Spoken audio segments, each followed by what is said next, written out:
Research says that a woman who's being abused most often goes to her church for help more than any other helping professionals.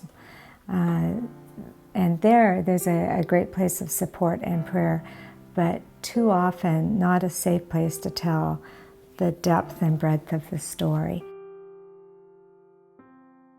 There are some common themes that are not necessarily there to support domestic violence or to encourage a man to be abusive or for a victim to stay and take the violence. But when you're living in that kind of relationship, it could be misunderstood or misinterpreted. Themes of submission, headship, divorce, remarriage, forgiveness, even love. Some people don't know the scriptures well, and they hear love covers a multitude of sins. And so in an act of being loving, a person will forgive an act of violence or of rape or of abuse because that is their gift of love to the other person. So my question to the pastor, to the congregation, is that the message that you want to be inadvertently passing on or preaching? When I met Roger in the Navy, he just seemed very quiet and stable. Things that I would notice about him, like if he was moody or quiet, I just thought, well, I just fixed this marriage, that we will be a great marriage. It just got progressively worse. It would be like normal moodiness, normal arguing, and then the next time it would be a little heavier, a little deeper, and it was just like every year it would just get progressively darker. It just got worse, and I just was too ashamed to tell anybody. So here I am.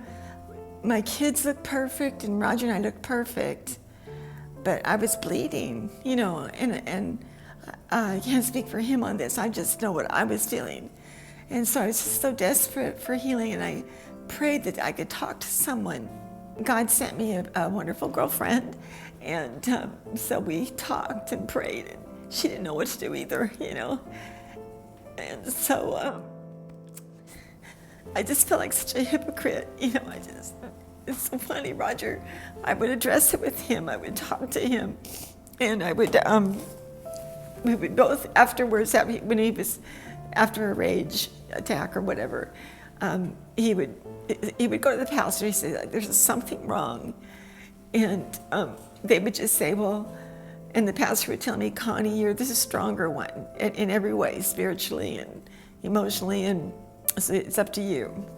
And so you have to not make him nervous, and you have to do whatever it takes to make him happy. Well-meaning pastors in Hawaii, they were powerful men, good mentoring in so many different directions, but when it came to the thing about abuse and anger, they didn't understand it. I didn't understand it.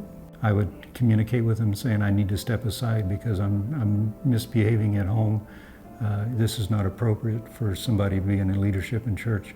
I should not be in a position of any kind of leadership or authority, home groups or ushering, whatever.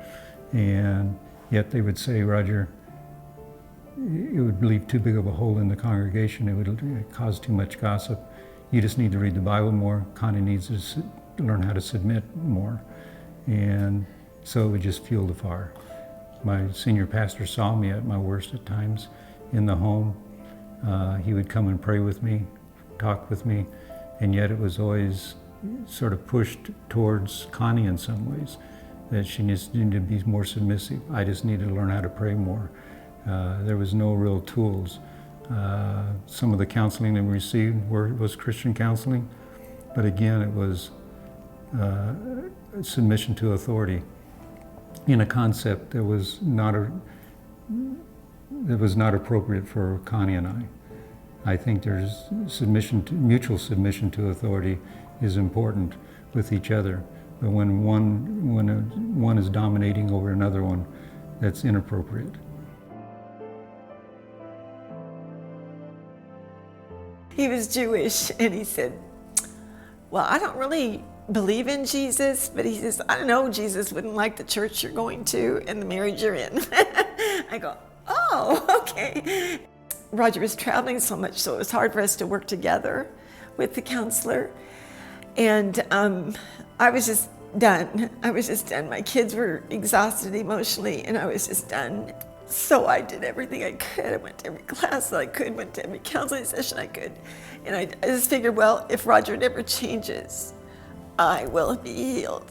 That's all I could think about was my healing.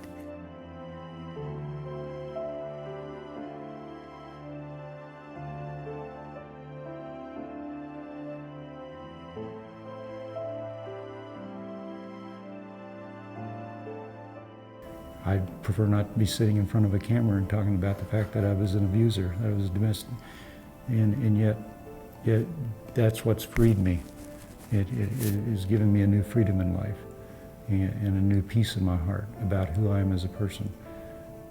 But it pains me to realize that, yes, I was an abuser, and I could have the tendency to go back into it if I don't deal with it on a daily basis. I'm sober one day at a time.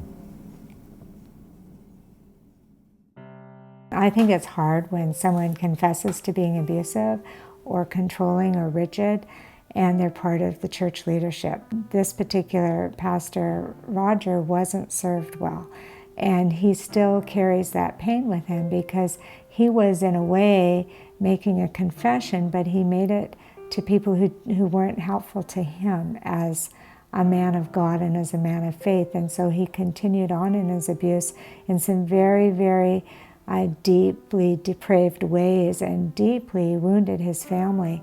Fortunately, they're on a different road now, but that congregation could have served him earlier rather than later. Accountability can happen within a church context if a person is fully known. So for an abuser or someone who's been abusive to be fully known, he has to make a full disclosure of the exact nature of what he's done. And that takes a while. That's not a one-time confession, hey, it's me. It's intricate, it takes a long time. And then to fully become the person that Christ would want him to be takes time. There's not quick fixes. And in the church, sometimes we look for quick healing, quick forgiveness, and we're quick to say, okay, we're better now, praise God and move on. There are times I'm sure that does happen, but in the case of domestic violence, when it's a learned behavior, it has to be unlearned, and it takes a long time to learn how to act differently. If the church would partner with people who specialize in these areas, that would be ideal. If I have breast cancer, I'm not going to my pastor to ask for a cure. I'm asking for some pastoral care and some congregational care, but I still need to see the doctor. I think that's the same with domestic violence.